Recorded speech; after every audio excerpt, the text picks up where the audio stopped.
پیارے پیارے اسلامی بھائیوں اور مدنی چینل کے ناظرین، سوشل میڈیا کے ناظرین، جامع مسجد فیضان غوث اعظم میں الحمدللہ جمعے کی نماز کے اجتماع کا سلسلہ جاری ہے۔ آج کا دن ویسے ہی بڑا مقبول دن ہے، بڑا ہی مبارک دن ہے۔ ذوالحجہ کا پہلا عشرہ، پہلے 10 دن جو ہیں وہ بڑے مبارک ہیں، اور یہ 10 راتیں بھی بڑی مبارک ہیں، اور ان 10 دن اور 10 راتوں میں عبادت کا ثواب بھی بہت زیادہ ہے۔ اور آج تو ماشاءاللہ جمعہ کا دن ہے، جیسا کہ ہم اپنے مختلف بیانات میں بار بار عرض کرتے رہتے ہیں کہ جمعہ کی ایک نیکی 70 نیکیوں کے برابر ہے۔ اور پھر آج جمعے کا وہ دن ہے کہ ماشاءاللہ حاجی جو ہیں اس وقت لاکھوں لاکھ کی تعداد میں مینا شریف کی وادی میں موجود ہیں۔ خاص رحمت الہی کا نزول ہو رہا ہوگا۔ احرام پہنے، لبیک اللہم لبیک، لبیک لا شریک لک لبیک، ان الحمد والنعمت لک والملک لا شریک لک، یہ صدائیں بلند ہو رہی ہوں گی، اور وہ خوش نصیب اللہ کی رحمت کے دریا اور اس کی بارش میں نہا رہے ہوں گے۔ اللہ سب کا حج قبول فرمائے۔ کل یہ عرفات جائیں گے، اللہ عرفات میں بھی سارے حاجیوں کی حفاظت فرمائے اور سب کو حج مبرور نصیب فرمائے، اور آئندہ سال رب کریم ہم سب کو بھی حج کی سعادت نصیب فرمائے۔ تو یہ مبارک گھڑیاں ہیں، مبارک لمحات ہیں، مانگنے کے دن ہیں، اللہ کو راضی کرنے کے دن ہیں۔ جہاں لاکھوں حاجی حج کو گئے ہیں، وہاں کروڑوں مسلمان دنیا بھر میں سنت ابراہیمی بھی ادا کریں گے۔ تو آج انشاءاللہ قربانی کے موضوع پر چند باتیں انشاءاللہ میں عرض کروں گا۔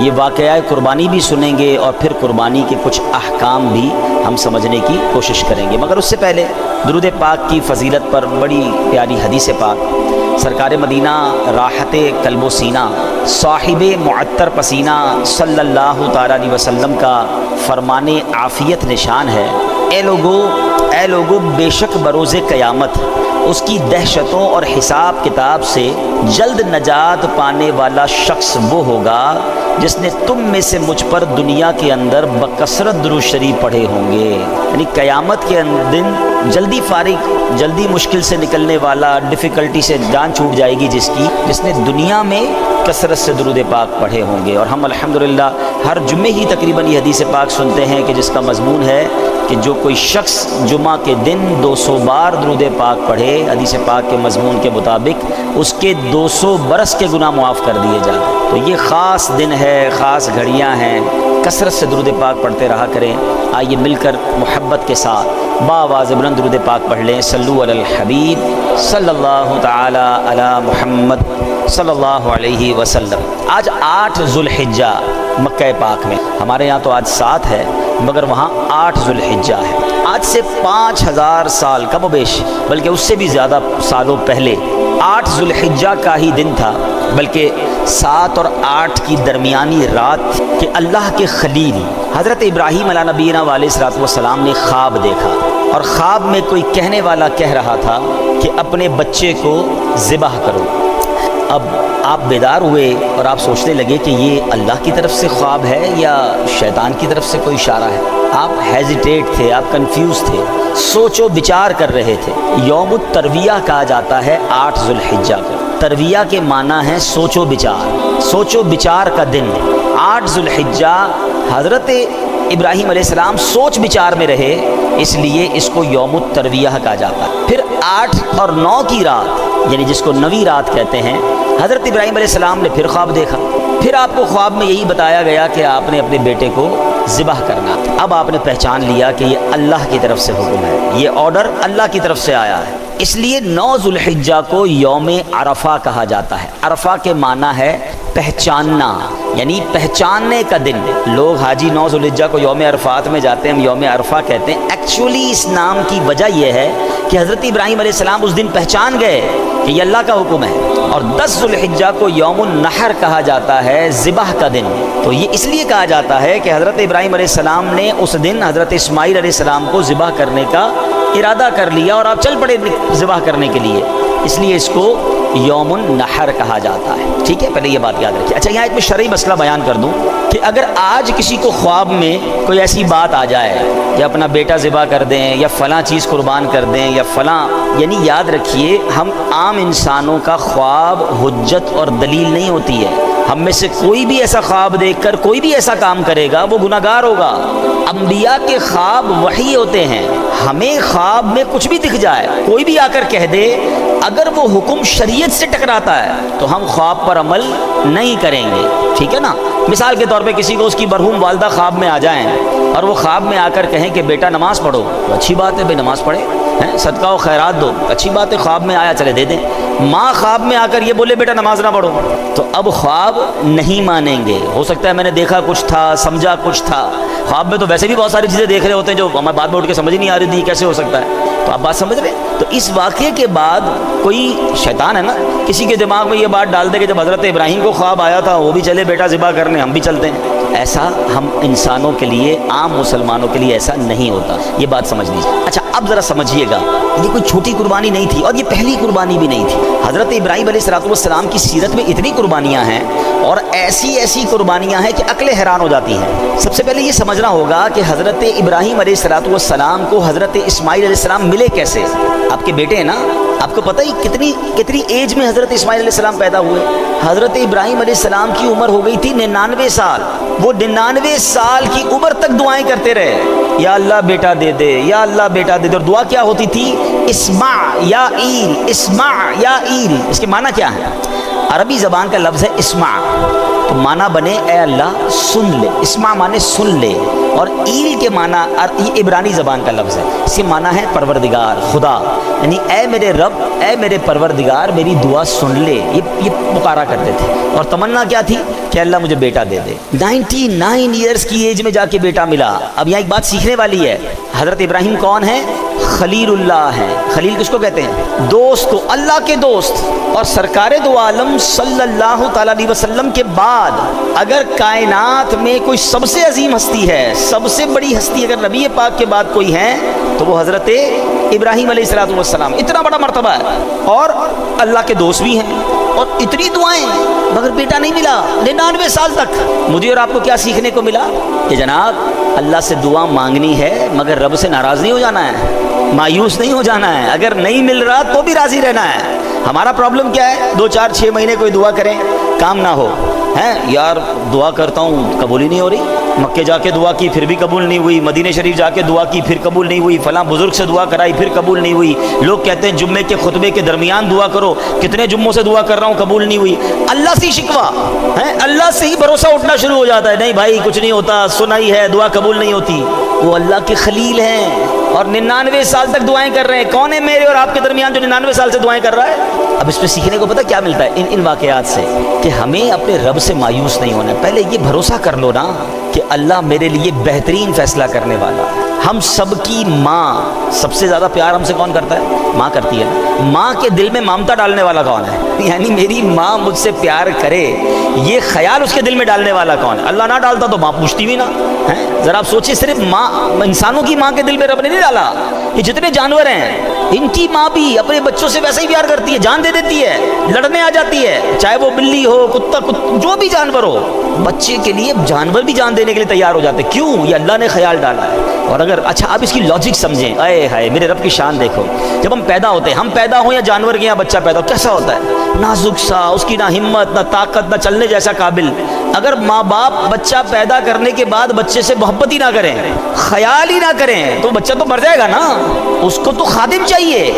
آپ اگر غور کریں نا، بچے کے پیدا ہوتے ہی اس کو 2 خادم چاہیے ہوتے ہیں، ایک اس کے کھانے پینے، جس کو کہیں ورزش، مالش، صفائی ستھرائی کرنے والی ایک خادمہ چاہیے بچے کو، اور ایک اس کے لیے خرچ کرنے والا بندہ بھی چاہیے۔ اللہ نے کیسا انتظام کیا کہ ماں بچے کی باقاعدہ خادمہ بنتی ہے، اس کی گندگی بھی صاف کر رہی ہے، اس کو روز مالش بھی کر رہی ہے، اس کو کپڑے بھی پہنا رہی ہے، وہ روئے تو ماں تکلیف میں ہے، وہ اٹھ جائے تو ماں اٹھ جائے، اس کے جسم میں اللہ نے ایسی خوراک دی کہ ماں اسے دودھ بھی پلا رہی ہے۔ یعنی اللہ نے کیسی ہم سب کے لیے انتظام کیا کہ اس کے دل میں ایسی چیز ڈال دی کہ وہ اپنے آرام نہیں دیکھے گی، بچے کا آرام دیکھے گی۔ اچھا ماں سب کچھ کرے، پیسے ہی نہ ہو ماں کے پاس، تو بچے کو کپڑے کہاں سے پلائے گی، دوائی کہاں سے دے گی؟ اب باپ کے دل میں رحم ڈالا کہ باپ اپنی جیب سے اپنی خواہشات کو مارتا ہے، اپنے بچے کی خواہشات پوری کرتا ہے۔ کیا شاندار انتظام میرے رب نے ہم سب کی پرورش کے لیے کیا، مگر اس سارے انتظام کو کرنے والا ہے کون؟ اللہ ہے نا، وہ کتنا پیار کرتا ہے ہم سے۔ پہلے یہ اطمینان کر لو کہ میری ماں سے کئی گنا زیادہ پیار میرا رب مجھ سے کرتا ہے، ٹھیک ہے؟ تو جب رب مجھ سے اتنا پیار کرتا ہے اور وہ نہیں دے رہا ہے، میں مانگ رہا ہوں پھر بھی نہیں دے رہا ہے، میں رو رہا ہوں پھر بھی نہیں مل رہا ہے، تو پھر یقین کر لو نا یہی میرے لیے بہتر ہوگا، یہی میرے لیے اچھا ہوگا۔ میں نے کئی بار اپنے بیانات میں ایک ایگزامپل دی ہے سمجھانے کے لیے، آج پھر دے دیتا ہوں، شاید کسی کا دل میں اطمینان آ جائے۔ کئی لوگ ہوتے ہیں بیچارے پریشان ہوتے ہیں اور کنفیوز بھی رہتے ہیں، یار دعائیں مانگتے ہیں پتہ نہیں کیوں مسئلہ حل نہیں ہو رہا۔ مثال دیتا ہوں، چلے ایک ایگزامپل۔ آج کل گرمی کے دن ہیں، سب کو جی چاہتا ہے آئس کریم کھانے کا، شربت پینے کا، کولڈ ڈرنک پینے کا، لیکن اگر آپ کے کوئی چھوٹا بچہ ہو، بھائی ہو، اس کا گلا خراب ہو جائے، فلو ہو جائے اسے ٹھیک ہے، نزلہ بھی ہو جائے، بخار ہو جائے، اور اب وہ رو رہا ہے کہ ابو میں نے آئس کریم کھانی ہے، یا ابو جی میں نے کولڈ ڈرنک پینی ہے، آپ کیا کریں گے؟ کھلائیں گے اسے؟ بتائیے نا، کولڈ ڈرنک پلائیں گے؟ اچھا وہ رو رہا ہے، نہیں میں نے پینی ہے، وہ بہت زور زور سے رو رہا ہے، آپ پلا دیں گے اسے؟ اچھا آپ کا کوئی دوست برابر میں آپ کے بیٹھا ہے، وہ کہے یار کیسے ظالم والد ہو یار، بچہ رو رہا ہے، پلا دو نا اسے آئس کریم، دے دو آئس کریم، کھلا دو یا کولڈ ڈرنک پلا دو۔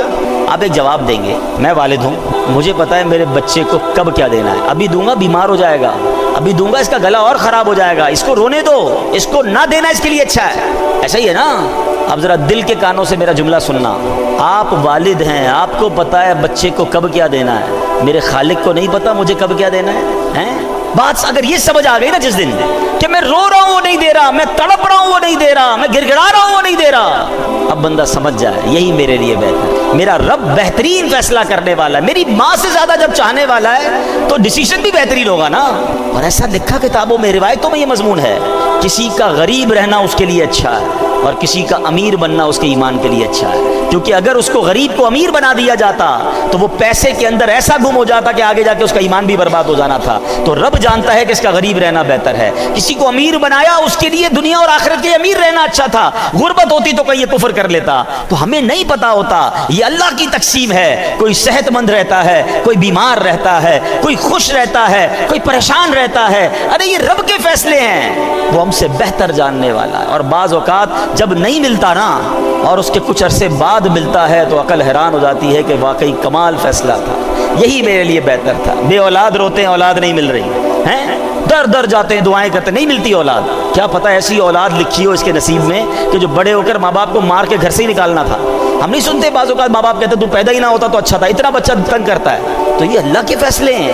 تو سبحان اللہ، حضرت ابراہیم 99 سال تک دعا کرتے رہے، اب جب دعا ہو گئی حضرت اسماعیل مل گئے۔ اب مجھے بتاؤ جس کو 15-20 سال بعد اولاد ملے تو وہ کتنا پیار کرتا ہے اپنے بچے کو، گود سے لگائے رکھتا ہے کہ اب تو پیر بھی زمین پر نہ رہے ہیں۔ مگر پہلا امتحان کیا تھا؟